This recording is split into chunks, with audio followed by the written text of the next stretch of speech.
is going to be a review of the Nosfet Aero, the second wheel out of Nosfet. I think this wheel has actually gathered more attention than any of my other wheels I've ever had. Take a look at this thing. I've been riding this wheel for about 300 kilometers already, so I've already taken it out, beaten it up, and I have a lot of thoughts about what I think about this thing. It only weighs 25 kilos, but it has suspension, a magnesium alloy housing, an 1100 watt-hour battery, 16-inch tire, a motor that goes up to 75 kilometers an hour, which means you can probably safely ride around 55 kilometers an hour, and max range of about 50 kilometers. Now, this wheel has been designed in collaboration with Leaperkim, which has put out a lot of good wheels. The designer of this wheel has designed many other wheels. You've probably seen the Kickstand S18. They introduced the Apex, which is right behind me, right there, just a few months ago. Unlike the Apex, this wheel is designed to be much more convenient. If you're going for long range and you need high speed, you probably should be looking at some of the other wheels with the bigger batteries and bigger tires. But in terms of convenience, this is gonna be very, very competitive. Now I'd like to thank my sponsors, eWheels, Chill Innotech, and OneRide.eu. They're reputable distributors of this wheel, where you can pre-order this wheel and order any of the wheels behind me. All right, let's take it out for a spin.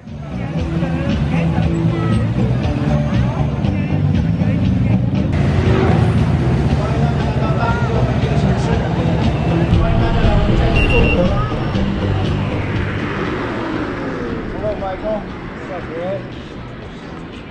You look fantastic. Thanks. So I'm on my way to go through this festival. It's really crowded, and this is actually the perfect place to be riding a wheel like this.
Feel like a little ninja. It's very quick at being able to just weave through this type of congested traffic and do it relatively safely. The torque is nice and strong, so I can just kind of boost through openings I see. In an environment like this, there's probably nothing faster. Let's go a little faster somewhere else.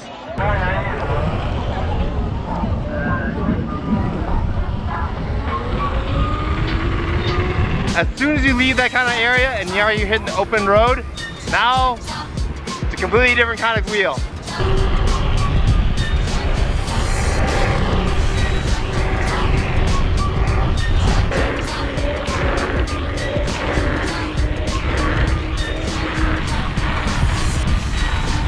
Yeah, with a small wheel like this, a 16-inch wheel, generally going fast does not feel very comfortable. It's not as stable as a larger wheel. If I need to brake really quickly, I do get more wobbles on this thing than I would with a larger wheel. However, it's not a really scary feeling because as long as I give it a nice little light turn, I can stop those wobbles. The suspension does a good job softening up the bumps. I think the lower pedals give me nice stability. This thing starts beeping at you around 52 kilometers an hour. It is very easy to hit that top speed. It's too comfortable to be going fast. I face a little frustration that it is a little slow. This is something I normally don't bitch about, but I think the beeper is a little bit loud.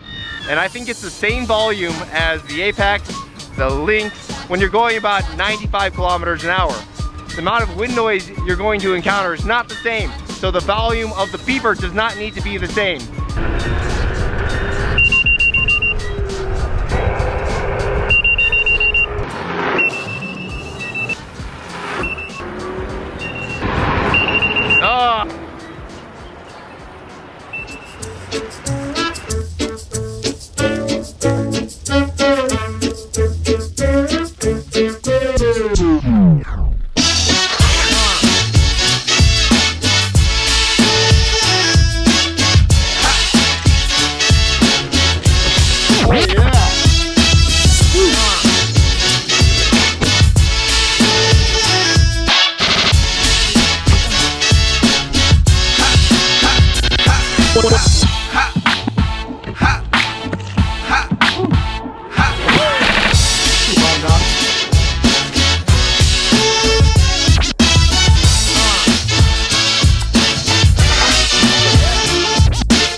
The torque of this thing is pretty damn strong.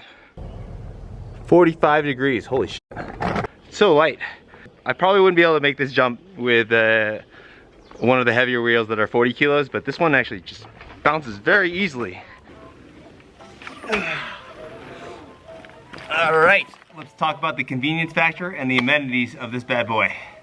First, I'm gonna take off my gear and clean it up, take off the pads, and then we'll get into it. Okay, so this is the Nosfet Aero. It is a very unique wheel in the sense that it is extremely light for what it can do.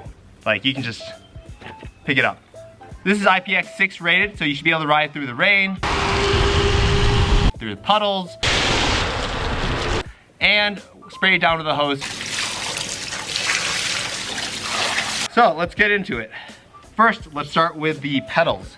These pedals are only 260 grams each, and it doesn't have as many spikes, and they're not very sharp, but I've been very surprised with how comfortable and grippy these pedals are. Look at this. This is a little bit too sexy for its own good, don't you think? But one of the issues is it's curved. Nosfet did go against the grain by not creating a flat panel. One of my main concerns when I first got this wheel was that these curved panels are gonna make it very difficult to adhere pads. I talked to Jack why they curved the panels, and he says it's for weight saving reasons. It's more mechanically stable. I think they mainly did it just to make it look sexy, and I can't disagree with them.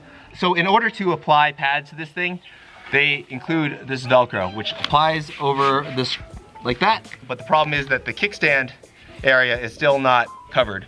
So I have this 3M Velcro, which I applied over the back. This is just a ghetto job. These are Grizzlies. These do not come with the wheel, and they're kind of flexible, and they've adhered very well.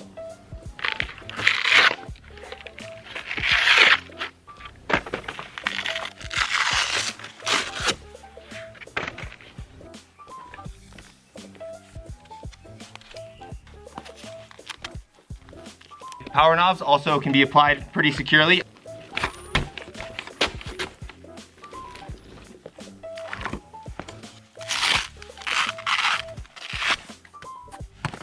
These are the Beidou pads. They are slightly curved. I guess they're not that curved. So one of the things I don't like is that there's no back heel support. I guess a lot of riders don't care about that, but I do. Here. This adhesive is very strong. It doesn't seem to need many contact points in order to adhere very well. Oh, it comes off cleanly. There's no residue.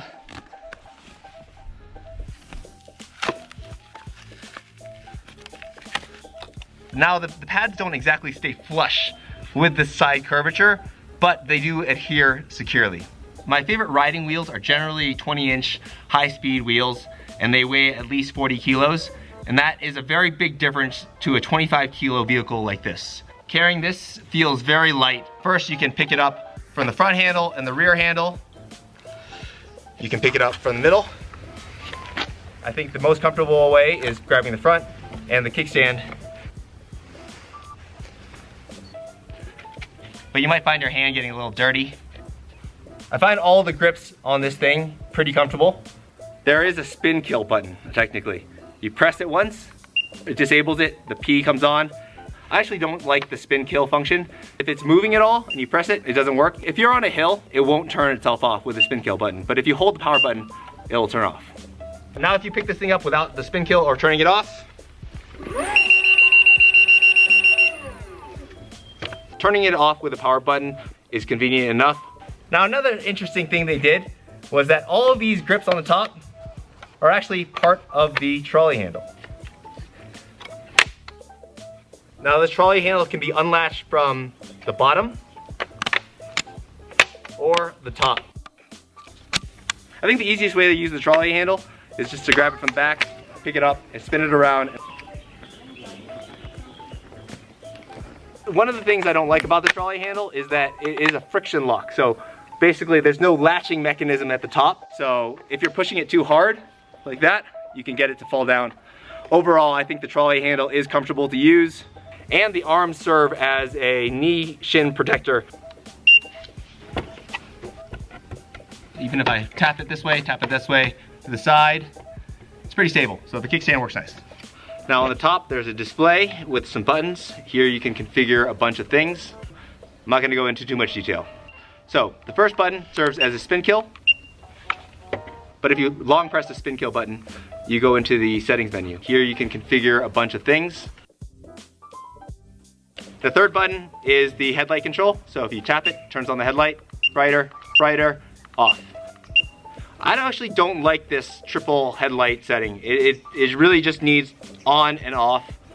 The last button is the power button, which you can just turn off. Now, one of the things that I really appreciate, it's a very small thing, is the tactile feedback of these buttons. Very satisfying to click. I took a small tumble while I was riding around, and it just like kissed the rock right on top and smashed the display.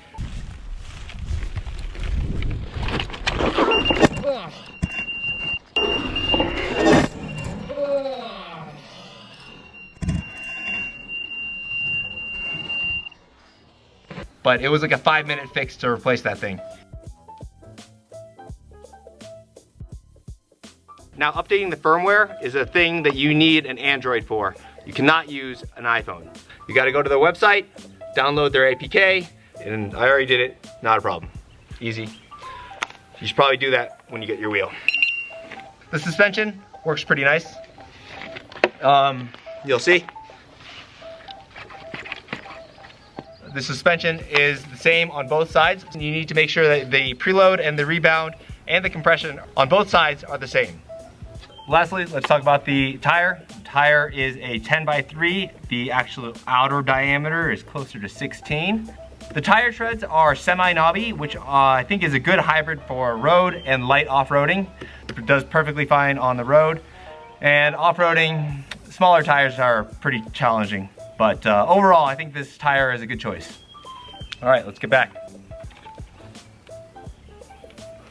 At least right now, there's no wheel that has suspension, goes fast, and is lightweight. Because in order to achieve high speeds and have high power, you need big batteries and a big motor. And that is about 2/3 of the weight of the vehicle.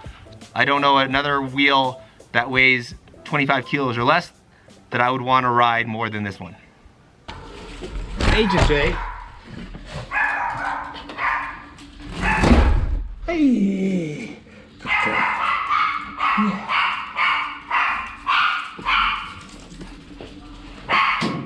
This charging port is actually kind of a pain in the ass to get to because the trolley handle needs to be unlatched, which means all the handles are now moving and you're trying to balance it while you're jamming in the connector.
Didn't expect to like this wheel as much as I do, just because it's not my type of wheel.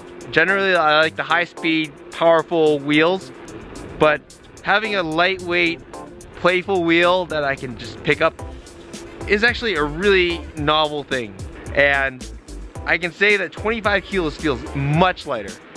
Now, another thing about this thing that the bigger wheels can't do nearly as well, and that is to ride slowly. I can pace walkers, and it's not so difficult for me to adjust my balance. And then I can ride fast. The acceleration of this thing is good. With a full battery, this thing has a lot of torque. There's a bunch of different tire sizes out there, ranging from like 10 inches all the way up to like 24 inches. And 16 inches is definitely on the smaller end. And what you're gonna see with a smaller wheel is something that's gonna be more playful, it's more agile, and it's gonna be more fun in a slower environment. Now, the downsides of having a small wheel are that you're gonna have less high-speed stability, you're gonna get more wobbles if you brake really fast, and you're gonna feel those bumps a little bit more. As for the suspension, this suspension does feel a little bit bouncy, but not like a cheap bouncy. It works well. It definitely smooths out the road. I can hit potholes, makes jumping really easy. Now, overall, I would say that this wheel is pretty awesome, but I do have some gripes. Now, the first thing is the top speed. So even riding at high speeds, well, the high speeds for this thing is being 55 kilometers an hour. There's a lot of desire in me to want to go faster, and it beeps like crazy. It startles others and it startles me. I wish I could just turn down that beep a little bit. The headlight is bright and it has a nice cutoff, but as soon as you're riding on hills, you're either gonna be blind yourself or blinding others. So I'm constantly adjusting the headlight position. A word of caution about adjusting the headlight. The power for the headlight and the beeper are on the same cable, and under normal circumstances, it works fine. But if the cable moves or is in the incorrect position, the connector can pop out. This can be very dangerous, as I found myself riding around 60 kilometers an hour and wondering why it wasn't beeping. Oh yeah, another gripe I have is the charging port. I have to really fudge to get the connector in, so that's like a 5 to 15 second thing that I don't like. Now, one of my biggest concerns was the curvature of the sides and being able to apply my own pads to the thing.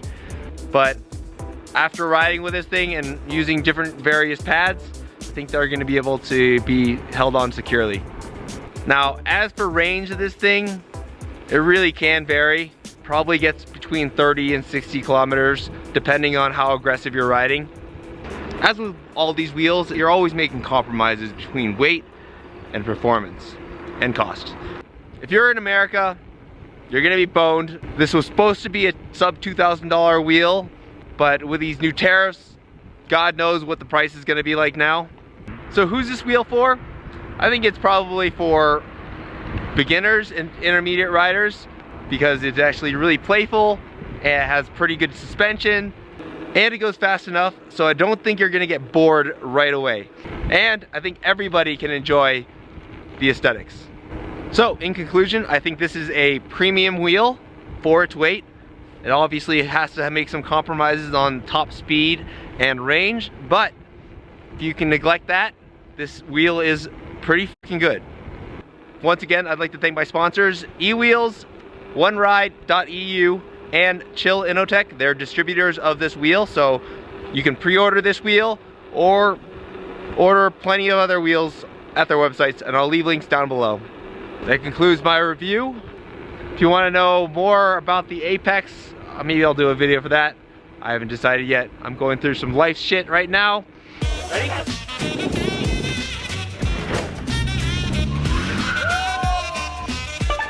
I'll be careful. Just makes me want to go outside.